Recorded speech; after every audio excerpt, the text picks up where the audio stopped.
இது வரைக்கும் எனக்கும் என் வீட்டுக்காரருக்கும் எந்த சந்தோஷமும் நடக்கல.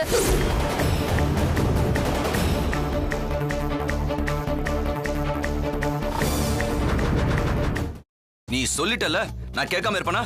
இப்ப பாரு, எல்லாத்துக்கும் ஏற்பாடு பண்ணிடுறேன். தள்ளுங்க. நீ போ, நான் எல்லாத்தையும் இப்போ ஏற்பாடு பண்ணிட்டு வரேன்.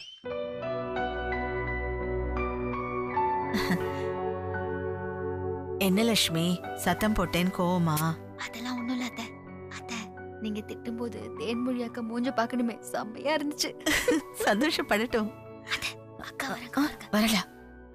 லட்சுமி, உனக்கும் வெற்றிக்கும் சின்ன வயசு, கொஞ்ச நாள் கழிச்சு கூட குழந்தை பெத்துக்கலாம்.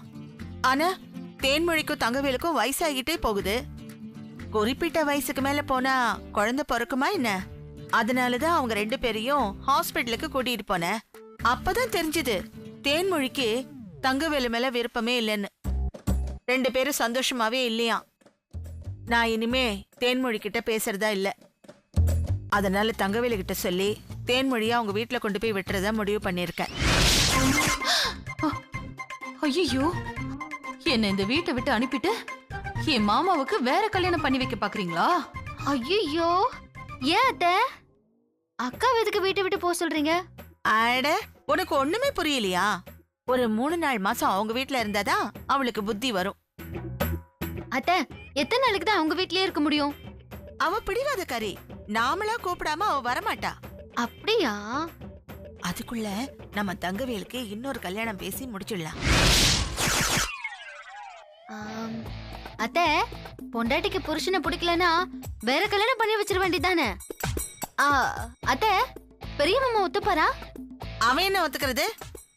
நான் சொன்னா அவன் கேட்டுதான் ஆகணும். உன் மாமன் கிட்ட இத பத்தி நான் பேசிக்கிறேன். அத்தை, திடீர்னு எதுக்கு அத்தை இந்த முடிவு? உன்கிட்ட என் மாமா மறைக்க போறேன். அன்னைக்கு நம்ம வீட்டுக்கு தேன்மொழி அப்பா வந்தாரே, எதுக்கு வந்தாரு தெரியுமா? தேன்மொழி கிட்ட பேசுறதுக்கு இல்ல, அவளை பத்தி ஒரு முக்கியமான விஷயத்தை என்கிட்ட சொல்றதுக்காக தான் வந்தாரு. ஓ, அதுக்குதான் மாமாவும் நீங்களும் ரொம்ப நேரம் தனியா பேசிட்டு இருந்தீங்களா அவரோட? ஆமா. அப்ப அவர் என்ன சொன்னார் தெரியுமாமா? 2017 ஜனவரி 13க்குள்ள தேன்மொழிக்கு குழந்தை பிறக்கலைன்னா அவ போட்டோவுக்கு மாலை போட வேண்டி வரும்னு சொல்லிட்டாரு அப்படின்னு அவங்க குடும்ப ஜோசியர் சொன்னாராம். அத்தை, அக்காக்கு மாலை போடுறாங்கன்னு எதுக்கு சுத்தி வலிச்சு சொல்றீங்க? அக்கா செத்து போயிடுவாங்கன்னு சுருக்கமா சொல்லுங்க. அடி பாவீங்களா, இதுக்கு வருத்தப்படாம நான் எப்ப சாவன்னு எதிர்பார்க்கறீங்களா?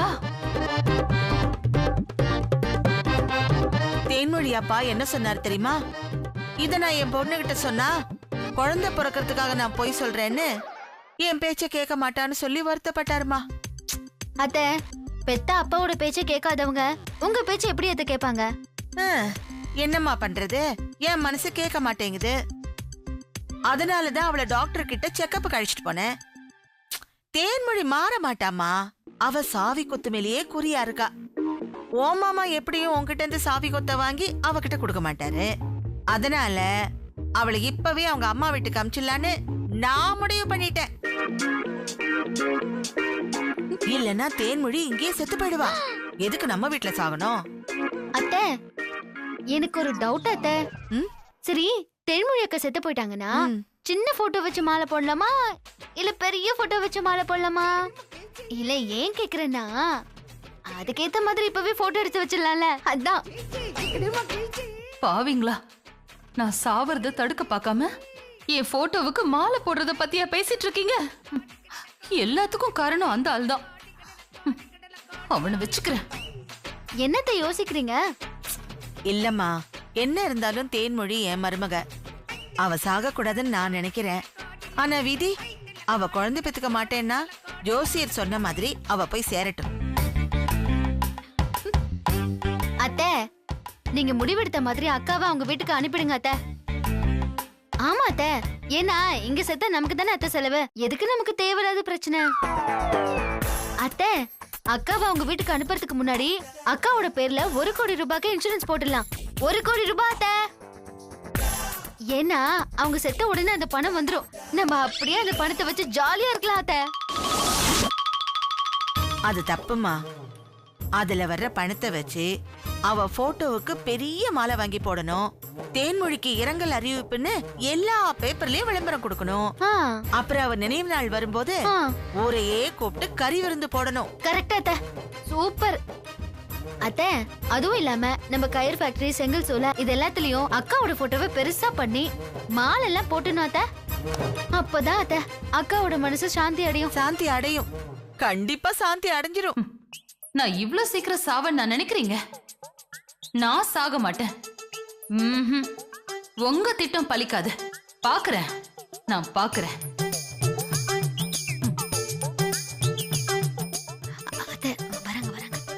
ஏ லட்சுமி அத்தை, அடுத்த தடவை உன்னையும் வெற்றியும் டாக்டர்கிட்ட செக்கப்புக்கு கூட்டிட்டு போவேன். டாக்டர் மட்டும் எதுவும் நடக்கலன்னு சொல்லட்டும், உன் காலை வடிச்சு அடுப்புல வச்சிருவேன். தேன்மொழி, நீ சொன்ன மாதிரியே சாமி படத்தெல்லாம் ஒரு இடத்துல எடுத்து வச்சுட்டேன். நான் போய் பூ வாங்கிட்டு வந்துடுறேன். என்ன நில்லுங்க. என்ன தேனு? மல்லிகை பூவும் அல்வாவும் வாங்கிட்டு வாங்க. ஏன் தேன்மொழி, சாமி படத்துக்கு எதுக்கு அல்வா? அதுவும் இல்லாம மல்லிப்பூக்கு பதிலா சாமந்தி பூ தானே போடுவாங்க. ஐயோ, சாமி படத்துக்கு இல்ல, என் படத்துக்கு யாரும் மாலை போட்டுற கூடாது. அதனாலதான் சொல்றேன். உன் படத்துக்கு யார் இங்க மாலை போட போறாங்க? சொன்னா புரிஞ்சுக்கோங்களேன். நீங்க மல்லிகை பூவை வாங்கிட்டு வாங்கன்னா வாங்கிட்டு வாங்க, அப்படியே அல்வாவும் வாங்கிட்டு வாங்க. இன்னைக்கு நமக்கு ஃபர்ஸ்ட் நைட். இன்னைக்கா? சரி, நான் போய் வாங்கிட்டு வந்துடுறேன். மருமகளும் மாமியாரும் சேர்ந்து ஏன் போட்டோக்கு மாலை போட போறீங்களா? யாரு யார் போட்டோக்கு மாலை போடுறான்னு பாக்கலாம். நினைப்புதான் பொழப்ப கெடுக்குமா?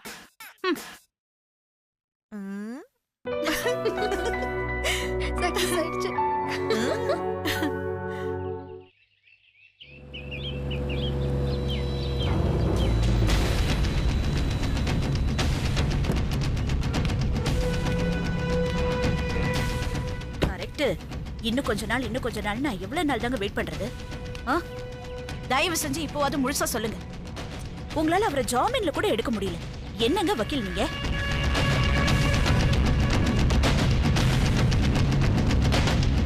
நீங்க பாருங்க, என் பேரை அடிபடக்கூடாதுங்கிறதுனாலதான் அவர் ஜாமீன் விஷயத்துல நான் தலையிடாம இருக்கேன். இந்த தடவையும் நீங்க சொதப்பினீங்கன்னு வைங்க, அப்புறம் வேற வழி இல்ல, நானே வெளியில கொண்டு வந்துருவேன். உங்களை லாஸ்டா வான் பண்றேன், தயவு செஞ்சு சீக்கிரமா ஏற்பாடு பண்ணி அவர் வெளியில கொண்டு வர வழியை பாருங்க. நான் இது வரைக்கும் இவர மாதிரி 100 ஸ்டூடெண்ட்ஸுக்கு மேல உருவாக்கி இருக்கேன். அவங்க எல்லாம் இன்னைக்கு நல்ல பொசிஷன்ல இருக்காங்க. வாங்க நீ, உங்களுக்காக தான் வெயிட்டிங்.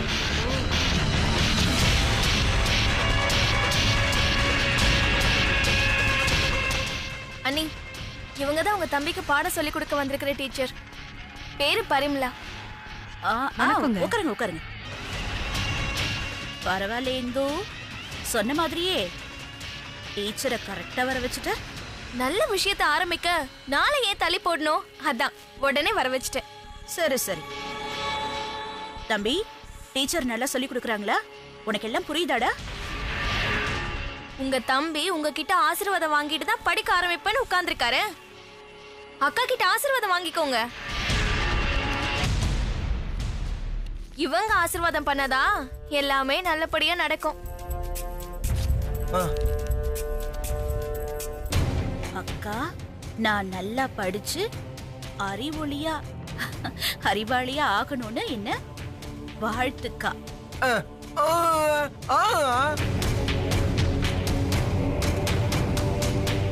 திரு இருக்கட்டும்டா, இருக்கட்டும் தம்பி. நீ நல்லா படிச்சு புத்திசாலி ஆகணும். இந்த ஊர்லயே நீ தான் பெரிய படிப்பு படிச்சிருக்கணும். போதுமா?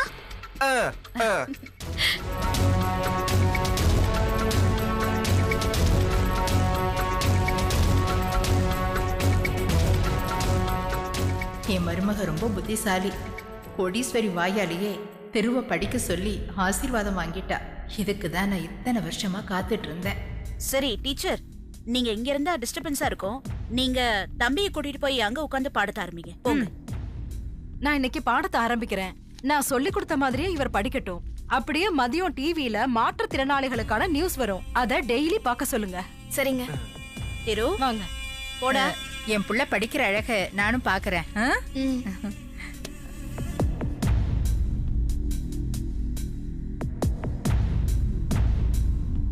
யானி, என் கழுத்தை பிடிச்சி அப்படியே நெரிக்கணும் போல இருக்குல்ல. இத்தனை நாள பாசம் அன்பை காட்டி அவருக்கு எதுவுமே தெரியாத மாதிரி வளர்த்துட்டீங்க. ஆனா ஒரு பொண்டாட்டியா நான் அவரை அப்படியே விட முடியுமா? நான் வேற உங்ககிட்ட உங்களை உங்க புருஷன் வீட்டுக்கு அனுப்புறேன், அதுவும் உங்க தம்பியே சொல்ல வைக்கிறேன்னு வேற சொல்லிட்டேன். இதெல்லாம் நடக்கணும்ல. அப்ப அவர் படிச்சாதானே புத்திசாலி ஆவாரு. இத நானே என் வாயில சொல்லிட்டு இருக்கிறத விட நீங்களே பார்க்க தானே போறீங்க. அத்தா பாய் அண்ணி.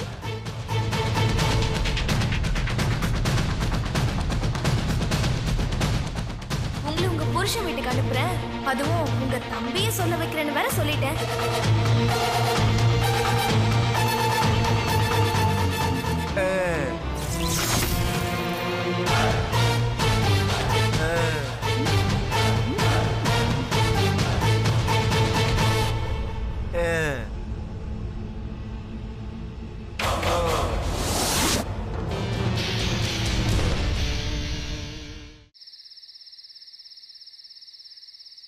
லட்சுமி, உன் மாமா தூங்குறதுக்கு முன்னாடி பாலை கொண்டு போய் கொடுத்துருமா. சரிங்க அத்தை. அத்தை, மாமா முந்திரி பருப்பு பாதாம் எல்லாம் போட்டு தானே குடிப்பாரு? ஆமா. எங்களுக்கும் பால் வேணும், நாங்களும் பால் குடிப்போம். அதுக்கு என்னக்கா, நான் போட்டு தரேன்.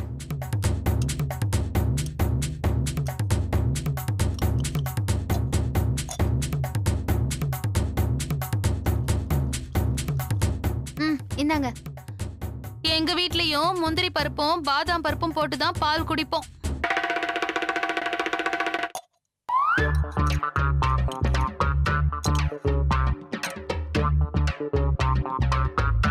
இந்தாங்க. இன்னைக்கு எங்களுக்குள்ள அது லக்ஷ்மி, என்னோட போட்டோக்கு மாலெல்லாம் போட வேண்டாம். அது உன் அத்தை கிட்ட சொல்லுமா. அப்படியே என்ன அவங்கள மனசார ஆசீர்வாதம் பண்ண சொல்லு. ஏன்னா 5 குழந்தைங்களை பெத்தவங்களாச்சே, என்ன ஆசீர்வாதம் பண்ணா ஒன்னும் குறைஞ்சு போயிட மாட்டாங்க. ஆசீர்வாதம் பண்ண சொல்லு. அத்தை திரும்புங்க. அத்தை என்ன ஆசீர்வாதம் பண்ணுங்க அத்தை. ரொம்ப நேரம்லாம் என்னால குனிய முடியாது. ஆசீர்வாதம் பண்ணுங்க. நான் கிளம்புறேன்.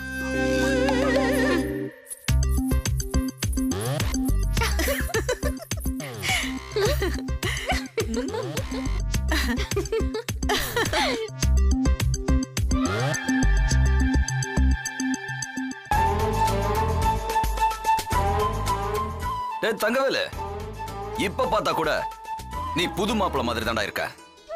என்ன கல்யாணம் தான் கொஞ்சம் லேட்டா நடந்துருச்சு. இப்ப ஃபர்ஸ்ட் நைட் லேட்டஸ்டா நடக்க போகுது. சரி வீடு, நம்ம தலைவரே சொல்லிருக்காரு, எது ஒண்ணு லேட்டா நடந்தாலும் லேட்டஸ்டா நடக்கும்னு. ஆமா, ஊரே மழை பெஞ்சு வெள்ளக்காடா இருந்த போது நம்ம கிட்டயே வராத தேன்மொழி இப்ப நம்ம வழிக்கு வரனா என்ன காரணமா இருக்கும்? டேய் லூசு லூசு லூசு, காரணத்தை ஆராய்ஞ்சு காரியத்தை கெடுத்துறாத. தேன்மொழி இப்ப உள்ள வரப்போறா. நாம அவளை அசத்தி காலம் முழுக்க நம்ம கைக்குள்ளேயே அவளை வச்சிருக்கணும்.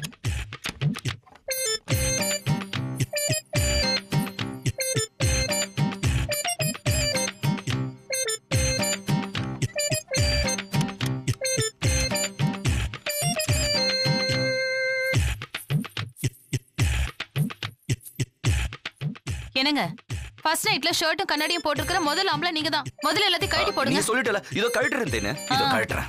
ஏய் தேனு தேனு, எனக்கு கொஞ்சம் சரி. அப்போ நீ தானே குடிப்ப, குடி, தெம்பா இருக்கும்.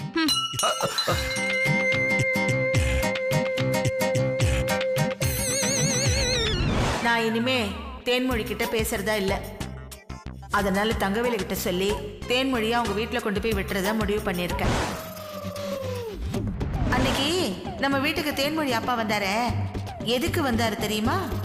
2017 ஜனவரி 13க்குள்ள தேன்மொழிக்கு குழந்தை பிறக்கலைன்னா அவ போட்டோவுக்கு மாலை போட வேண்டி வரும்னு சொல்லிட்டாரு. சரி, தேன்மொழி அக்கா செத்து போயிட்டாங்கன்னா சின்ன போட்டோ வச்சு மாலை போடலாமா இல்ல பெரிய போட்டோ வச்சு மாலை போடலாமா?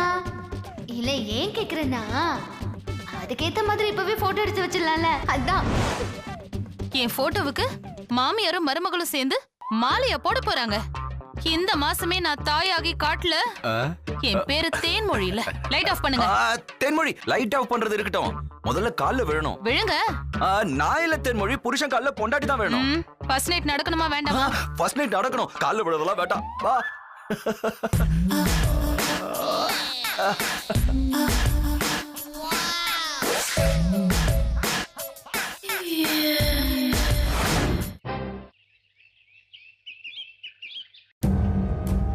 This number is currently switched off. Please try again later. இருங்க. This number is currently switched off. Please try again later. என்னம்மா, என்னாச்சு? போன் எடுக்கலையா? இல்ல ஸ்விட்ச் ஆஃப்னே வருது. என்னாச்சு? இன்னும் டீச்சர் வரலையா? 10 மணிக்கு டீச்சர் வந்துருவாங்க. இன்னும் அவங்க வரல. மொபைல் வேற ஸ்விட்ச் ஆஃப் ஆயிருக்கு. சிச்சோ, என் தம்பி நல்லா படிக்கணும்னு எவ்வளவு ஆசையா இந்த புக்ஸ் எல்லாம் வாங்கிட்டு வந்த தெரியுமா? ச்சே, நேத்து சொன்ன டைம்க்கு கரெக்டா வந்துட்டாங்க. இன்னைக்கே இப்படி லேட் பண்றாங்க. என் தம்பி படிக்க ஆரம்பிச்ச முதல் நாள்லயே எவ்வளவு ஆர்வமா படிச்சான். அவ சீக்கிரமா எல்லாத்தையும் படிச்சு நல்லபடியா முன்னேறணும்னு சாமி கிட்ட எவ்வளவு வேண்டின. இனிமே என் தம்பி நல்லா முன்னேறிடுவான்னு நேத்துதான் நிம்மதியா தூங்குனேன். அடுத்த நாளே என் தம்பி படிக்க முடியாம போயிடுச்சு. இந்து, டீச்சரோட மொபைல் ஆஃப் பண்ணிருந்தா என்ன, அவங்களோட லேண்ட்லைனுக்கு கால் பண்ணி பேசுறேன். லேண்ட்லைன் நம்பர் டைரியில கபோர்ட்ல எழுதி வச்சிருக்கேன், போய் பார்த்து கால் பண்ணு. சரிங்க. எதுவும் எழுதலையா?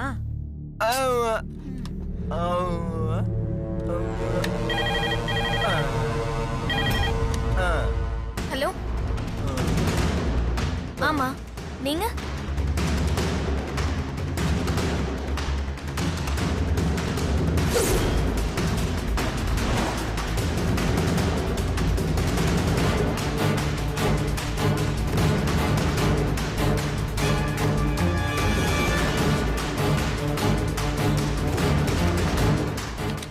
இந்து, என்னாச்சு? என்ன சொன்னாங்க? டீச்சருக்கு ஆக்சிடென்ட் ஆயிடுச்சு.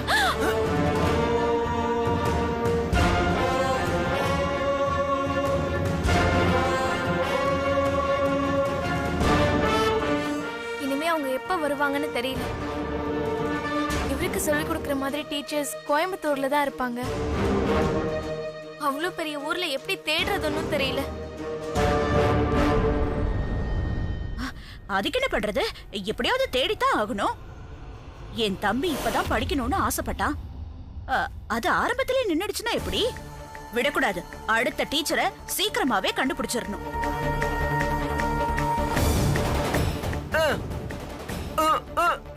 ஆமாண்டா தம்பி, என்ன பண்றது? டேய், வேற டீச்சரை ஏற்பாடு பண்ணலாம்டா, வருத்தப்படாத.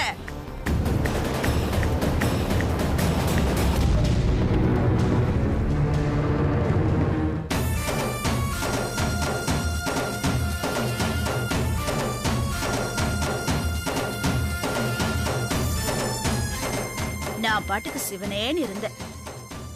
நான் நல்லவளா இருக்கிறது யாருக்குமே பிடிக்க மாட்டேங்குது. இப்போ டீச்சருக்கு ஆக்சிடென்ட் ஆயிடுச்சு.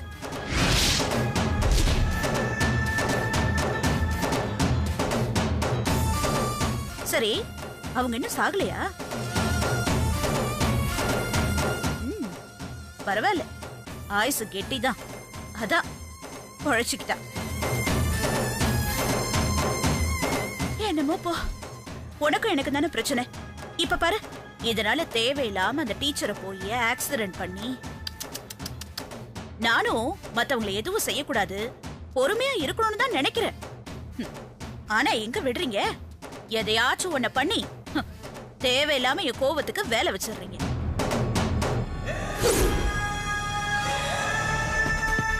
டீச்சரை ஆக்சிடென்ட் பண்ண எனக்கு உன்னை கொல்ல எவ்வளவு நேரம் ஆகும்?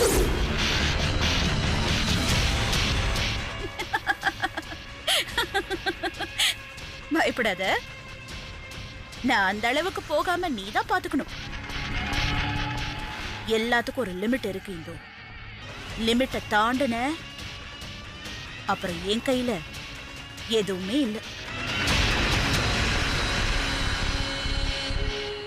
உன் புருஷன் கூட இந்த வீட்ல நீ சந்தோஷமா குடும்பம் நடத்தணும்னா வாயை மூடிக்கிட்டு பேசாம இரு. சாப்பிடறதுக்கு மட்டும்தான் நீ வாயை திறக்கணும். புரிஞ்சுதா?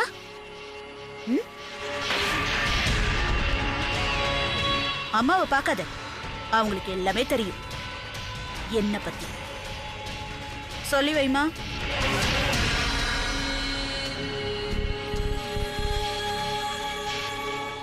இந்து, இது உனக்கு தேவையா?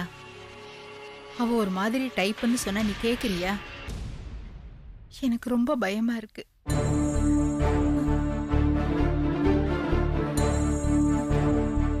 கொடிஸ்வரி கோவப்பட்ட நீ தாங்க மாட்டம்மா.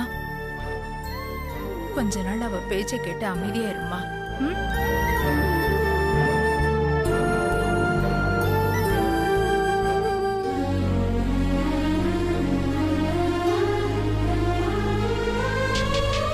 டீச்சரை ஆக்சிடென்ட் பண்ண எனக்கு உன்னை கொல்ல எவ்வளவு நேரம் ஆகும்?